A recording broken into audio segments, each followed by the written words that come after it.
The Boston winter was unforgivingly harsh. Outside, snow fell silently, and Rebecca Williams sat alone in front of the fireplace in her parents' living room. She never thought she'd be back at her childhood home, especially under these circumstances.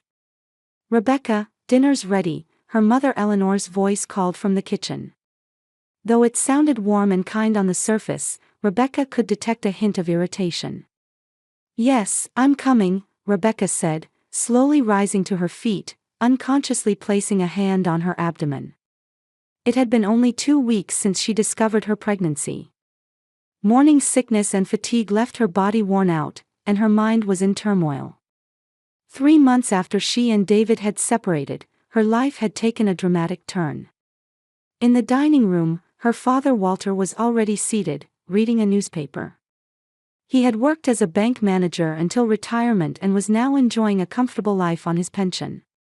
When Rebecca sat down, her father merely nodded slightly without looking up from his paper. "Is your newspaper interesting, Dad?" Rebecca attempted to start a conversation. Was his only reply. Her sister Samantha was the last to take her seat.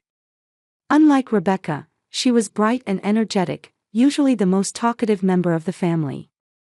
However, since her sister had returned home, she had become strangely quiet.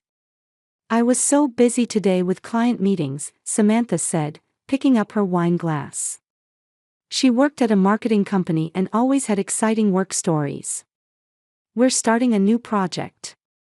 A really big one." "That's wonderful, dear," Eleanor smiled, placing a large salad bowl on the table. "You're always working so hard." Rebecca began eating in silence. She used to build her career at an accounting firm, a source of family pride. After marrying David, however, she gradually prioritized her home life over work, eventually switching to part-time. And now, separated from David, pregnant, and Can you imagine making $10,000 a month just from YouTube, all from home? That's exactly what I did with Reddit stories. No face, no voice. Check the link in the description if you're curious. Temporarily living with her parents, her life had not gone according to plan at all. "So, Rebecca," her father suddenly addressed her. "Have you heard from David?"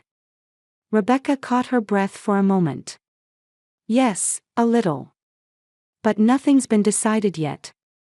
"Are you considering divorce?" Walter's voice was calm, but his eyes were sharp. "I don't know," Rebecca answered honestly. "We need to talk, but right now." "Have you told him about the pregnancy?" Eleanor interrupted.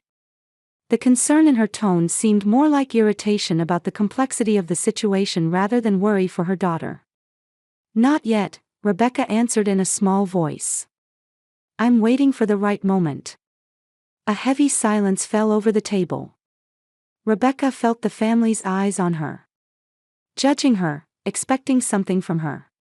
"Rebecca," Samantha suddenly spoke. "Are you really planning to have this baby?" Rebecca stared at her sister in surprise. "Of course.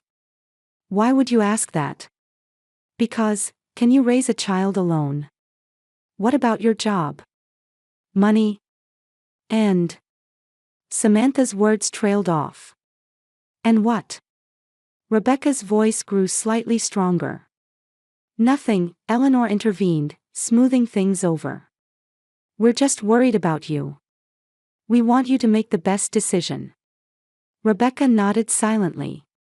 Inside, she wanted to object more forcefully, but she lacked the energy. The separation, pregnancy, and tense family relationships, it all exhausted her. Later that evening, as they were relaxing in the living room, her father made a loud announcement. "Everyone, listen. We're going on a European trip the day after tomorrow." Rebecca looked up in surprise. "Europe? Why so suddenly?" "It's not sudden," Eleanor explained. "We've been planning it for 2 months. We're going to tour Paris, Rome, and Barcelona." "I'm going too," Samantha said excitedly. "I took time off. A family vacation at last." Rebecca was confused. No one had mentioned this plan since she'd returned home. "Should I come too?" Rebecca asked tentatively. The three of them tensed momentarily. "You're not feeling well, are you?" Eleanor said. "And considering your situation, it's best for you to rest quietly at home." "You're right," Rebecca weakly agreed. She truly wasn't feeling well, and she needed time to think. Still, she couldn't help feeling left out by her family. The next morning, Rebecca sat alone at the kitchen table for breakfast. The house was noisy. She could hear suitcases being dragged down the hallway, the hairdryer from the bathroom, and occasionally Eleanor giving instructions to someone. She took just one bite of toast, frowning at her lack of appetite. Morning sickness was worst in the morning. Taking a sip of warm herbal tea, she felt her stomach settle slightly. "Good morning, Rebecca," Samantha said, entering the kitchen. She appeared ready for travel, wearing fitted jeans paired with a white blouse, her hair perfectly styled. In contrast, Rebecca was still in her loose pajamas. "Good morning," Rebecca smiled. "Looks like you're all set." "Yes. I'm going to look for my exercise shoes now," Samantha said, taking orange juice from the refrigerator. "I'm looking forward to jogging along the Seine River in Paris." "That sounds lovely," Rebecca said. Rebecca let out a small sigh. She used to be active too. She had met David during training for a half marathon. They grew close running side by side and fell in love. Now that seemed like ancient history. "Is there anything you want me to bring back for you?" Samantha suddenly asked. There was genuine kindness in her voice, showing concern for her sister. "Nothing in particular. But thank you," Rebecca replied. "I see. Well, I'm off to do some last-minute shopping." After Samantha left the room, silence returned. Rebecca gazed out the window. The snow had stopped, and a clear winter sky spread out. Imagining the warm European climate, she felt a bit lonely. All day, the family was busy with their preparations and hardly spoke with Rebecca.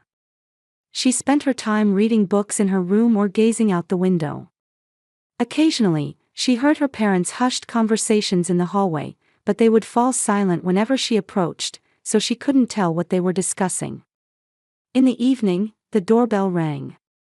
"Rebecca, could you get that, please?" Eleanor's voice called from downstairs. Rebecca slowly descended the stairs and headed for the door. When she opened it, a delivery person stood there. "Package for the Williams family," he said. After receiving the package and signing for it, Rebecca carried the box to the living room. "Mom, there's a package," she announced. Entering the living room, she found Eleanor, Walter, and Samantha all seated together. The three of them looked relaxed, having finished their travel preparations. "Oh, that's wine," Eleanor explained. "Special French wine. It's a gift for friends we're meeting there." Rebecca placed the box on the table. "Shall I start preparing dinner?" "It's already done," Eleanor answered. "We can eat in about 10 minutes. During dinner, a tense atmosphere hung over the table. Her parents discussed their flight time and post-arrival plans, while Samantha occasionally joined the conversation while checking her smartphone.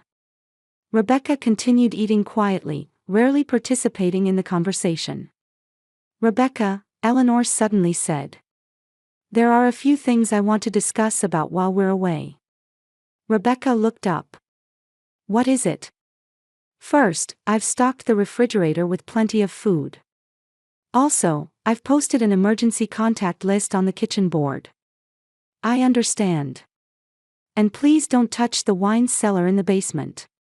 Especially the vintage bottles on the back shelf, they're very valuable." "Of course," Rebecca agreed, somewhat puzzled. She rarely went down to the basement anyway.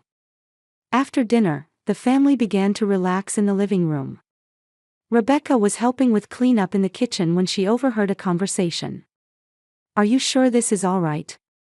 It was Samantha's quiet voice. We have no other choice, Eleanor replied. Let's proceed as planned. Rebecca strained to hear more, but she couldn't make out the rest of the conversation. With an uneasy feeling, she decided to return to her room. As night fell, the family retired to their respective rooms. Rebecca lay in bed, staring at the ceiling. Tomorrow would begin a long period of solitude. She thought this might be a good opportunity to carefully consider her future, the baby, and her relationship with David. Past midnight, she felt thirsty. Quietly getting up, she left her room and headed downstairs. While drinking water in the kitchen, she heard a sound behind her. Who's there? Rebecca turned around. Samantha was standing there. She seemed to have come for water too. Can't sleep? Samantha asked. No, not really, Rebecca admitted. Me neither, Samantha stood next to Rebecca. I'm excited about tomorrow's trip. Enjoy yourself, Rebecca smiled. Rebecca, Samantha's voice suddenly became serious. I'm worried about you. Worried? Why?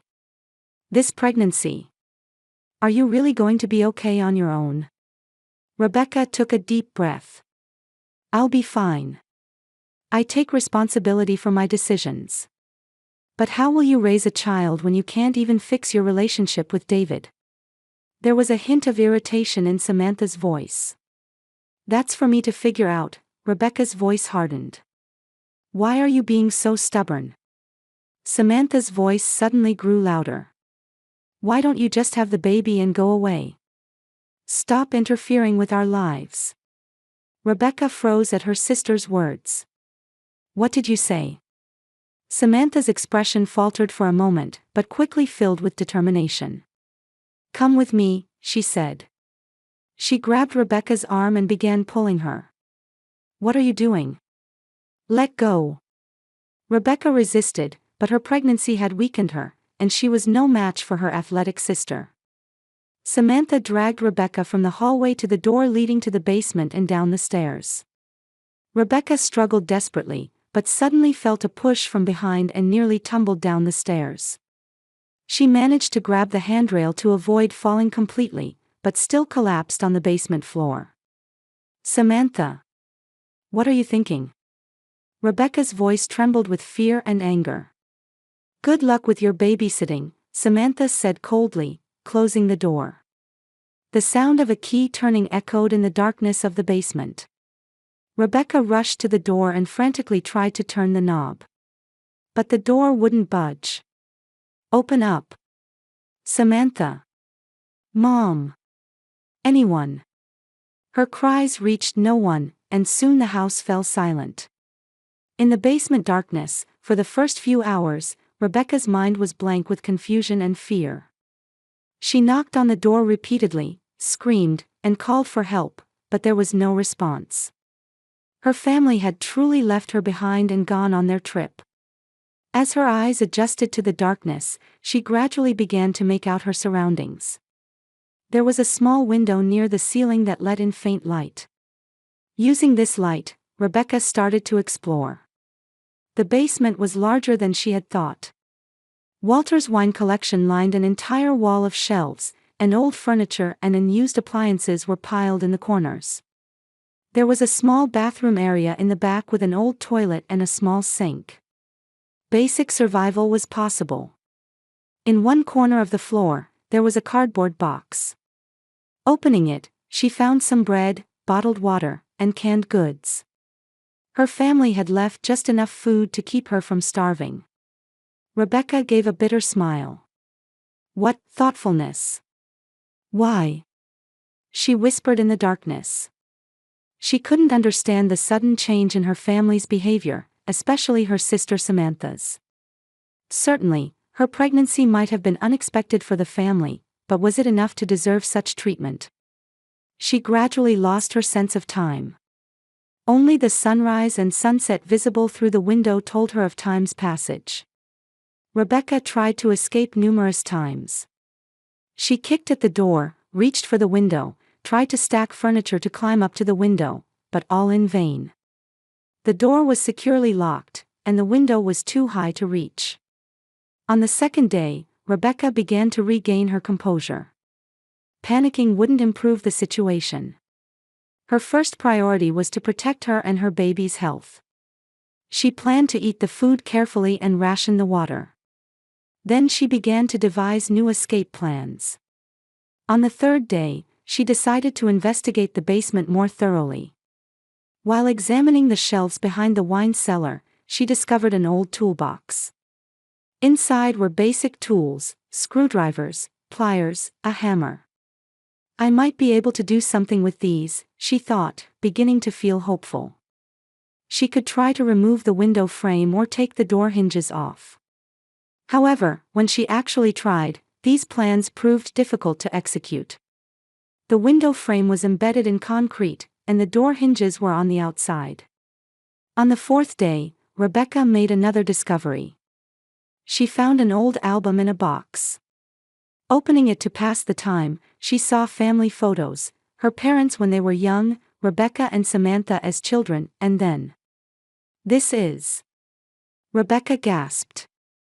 Toward the back of the album, there was a familiar man. David, her husband. But strangely, he was pictured alongside Samantha. Moreover, it was clearly a recent photo. The two were smiling, arms linked on a beach. What is this? Rebecca's mind began to form a terrible suspicion. She examined the album further and found other photos, David and Samantha dining at a restaurant, holding hands while walking in a park. All these photos were from around the time Rebecca and David had begun living separately. It can't be. Her heart began racing. David and Samantha. Her husband and her sister. Were they having an affair? And did her parents know and condone it? If so, her pregnancy would be an obstacle for them. For David, it would mean child support issues. For Samantha, the complexity of a relationship with a man who had a child with her sister. As the truth gradually became clear, anger welled up inside Rebecca. Betrayal. Deception. And now, this imprisonment. She sat on the basement floor, overwhelmed by a storm of emotions. But soon she rallied herself. "I won't give up," she said. She placed a hand on her stomach and whispered, "It's okay. We'll get out of here. And we'll confront them with the truth." Rebecca decided on revenge. Not just escape, but to instill fear in them and expose the truth. Her plan gradually took shape. The tools from the toolbox and Walter's precious wine collection, she would use these to teach her family an unforgettable lesson. She needed to prepare before the family returned. Rebecca took a bottle of wine and examined the label. A 1978 Bordeaux. The bottle her father often said he was saving for a special occasion. "The special day has come, Dad," she said. She carefully opened the bottle and transferred its contents into a glass container. The deep red liquid looked like blood. Rebecca patiently refined her plan. Using tools, she widened the gap under the door slightly so liquid could flow out. When the family returned, the first thing they would see would be a dark red liquid seeping from under the basement door. Like blood. She also prepared the photographic evidence she had discovered in the album. Photos showing David and Samantha's relationship, and other evidence she had found in the basement. With these, she would confront them with the truth. The final part of her plan was her own performance. When the family opened the basement door in fear, she would stand there, smiling. As if nothing had happened. The psychological effect would be immeasurable. With her family's return scheduled for tomorrow, all preparations were complete. She opened several of Walter's most expensive vintage wines and collected their contents in a large bowl. "I'm sorry, Dad. I never intended to use your precious collection like this," she murmured calmly. There was no longer anger or fear, only cold determination. That night, Rebecca made her final preparations. Taking pliers from the toolbox, she widened the gap under the door further. The wood splintered slightly, creating a sufficient opening. Then she waited. In the darkness, quietly, patiently. The next morning, she woke to the sound of a car engine. Her family had returned. Rebecca picked up the bowl and approached the door. Slowly, she poured the dark red liquid under the door. The liquid spread across the floor, gradually flowing down the stairs and seeping out beyond the door. From upstairs, she could hear luggage being unloaded and voices conversing. Then, a sudden scream. What is this?" It was Eleanor's voice, terrified. "Walter! Come quickly!" Eleanor's scream echoed throughout the house. Heavy footsteps raced down the stairs. "What happened?" Walter's voice was filled with urgency. Rebecca listened intently to the sounds beyond the door from the darkness of the basement. She was still pouring the wine, but the bowl would soon be empty. She felt a quiet satisfaction at their predictable reaction. "Blood, from the basement." Eleanor's voice was trembling. "Samantha!" Walter shouted. "Call 911. Now!" The sound of hurried footsteps going back and forth. Rebecca finished pouring the last of the wine and quietly set the bowl on the floor. Then she stood in the center of the basement, facing forward, waiting. Suddenly, the sound of a key turning, and the door swung open forcefully. Bright light flooded Rebecca's eyes. On the other side of the door stood Walter, his face pale. He held a gun in his hand. "Rebecca!" Walter's voice was disbelieving. Rebecca smiled. "Welcome back, Dad." Eleanor peered from behind her husband. Her expression mixed fear with relief. "You're all right?" "Yes, as you can see," Rebecca answered calmly. "Just a bit thirsty." Walter's eyes moved to the dark red liquid spreading on the floor. "This is your precious vintage wine, Dad," Rebecca said gently. "The ones you were saving for a special occasion." Samantha raced down the stairs. "I called the pole," she lost her words at the sight of the basement door. "Rebecca?" "Hello, Samantha," Rebecca's voice held subtle sarcasm. "Did you enjoy your trip?" A heavy silence fell over the room. Walter slowly lowered his gun, looking at his wife in confusion. "Let's go upstairs," Rebecca broke the silence. "We have a lot to talk about." In the living room, no one was eager to start the conversation. Rebecca sat on the sofa, staring at her family. They returned her gaze with expressions mixing fear and guilt. "Why?" Rebecca asked directly. "Why did you lock me in the basement?" Eleanor tried to speak, but Samantha spoke first. "Because you were in the way." "Samantha." Eleanor tried to stop her daughter. "No, Mother," Samantha became emotional. "It's fine. We don't need to hide anymore." She turned to Rebecca. "You ruined everything. David and I were happy." Rebecca tried to maintain her composure, but her heart began to race. "David and you?" Though she already knew, hearing it directly from her sister was a different kind of shock. "Yes." Samantha stood up. "David and I have been together for over a year. Since you were boring him." "Samantha, that's enough," Walter said in a low voice. "No, Dad," Rebecca said. "Let her continue. I want to hear everything." Samantha gave a bitter laugh. "What do you want to hear?" "How unhappy David was living with you. How much he smiles when he's with me." Rebecca said quietly, "I knew. I found photos in the basement." Surprise flashed across Samantha's face for a moment. "You pretended to go on a trip, but were actually with David?" Rebecca observed their expressions as she spoke. Their silence was the answer. "So you locked me in the basement because of the baby? Because having David's child would interfere with your happiness?" Eleanor suddenly said, "It was for your sake too, Rebecca." Her voice had an apologetic tone. You can't raise a child alone. We needed some time to think of another solution. Another solution? Rebecca raised an eyebrow. What kind of solution? We were. Eleanor's words trailed off. Were you planning to let me out of the basement? Rebecca's voice trembled slightly. There was no answer. Suddenly, the front door opened, and a man's voice was heard. Is anyone home? Samantha. Rebecca's blood froze. She knew that voice well. It was David. When he entered the living room, he noticed the tension in the air. Then, seeing Rebecca sitting on the sofa, he stopped in his tracks. Rebecca? The color drained from his face. Why?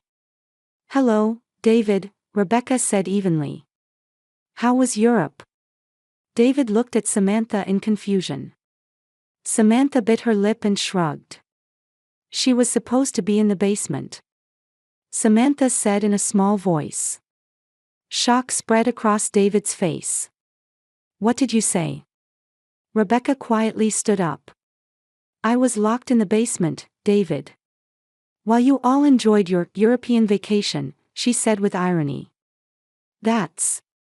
David looked at Samantha, then at Walter and Eleanor. Is this true? It is, Rebecca answered. And so is this. She placed several photos on the table, the ones from the basement that showed David and Samantha's relationship. A heavy silence fell over the room. David stared at the photos, then covered his face with his hands. Why? Rebecca asked her husband. Why with my sister? David slowly raised his face. Tears glistened in his eyes. At first, it was just a whim. You were so absorbed in work, you weren't paying attention to me. Is that your excuse for an affair? Rebecca's voice was cold. No, there's no excuse, David's shoulders slumped. I was wrong. And. He looked at Samantha. Everything spiraled out of control. We love each other, Samantha's voice was defiant. Let's stop the lies, David. David said painfully, Samantha, what you said about locking Rebecca in the basement, that's. We had no other choice. Samantha shouted. Her pregnancy ruined everything. Pregnancy? David looked at Rebecca with a shocked expression. You're pregnant? Rebecca nodded slowly. So. David looked accusingly at Samantha. That's why you locked her in the basement. Walter stepped forward. We didn't intend to hurt her. We just wanted to manage the situation. Manage? Rebecca gave a bitter laugh. Weren't you planning to leave me in the basement to starve to death? No. Eleanor cried. We never meant to. She lost her words. Rebecca picked up her mobile phone from the table. Should I call the police? Don't. Samantha cried. Please, Rebecca, we're family. Family? Rebecca laughed coldly. Family doesn't hurt each other. Family doesn't lock each other up. David stepped forward. Please don't call the police, Rebecca. Let's talk. How can we make amends? Rebecca finished for him. For locking me in the basement, taking my husband, endangering my baby, how can you make amends?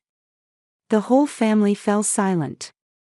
Rebecca looked at each of their faces. Fear, regret, and despair. These were the reactions she had been seeking. I've had enough, Rebecca finally said. I'm leaving this house. I'll start a new life. Away from all of you.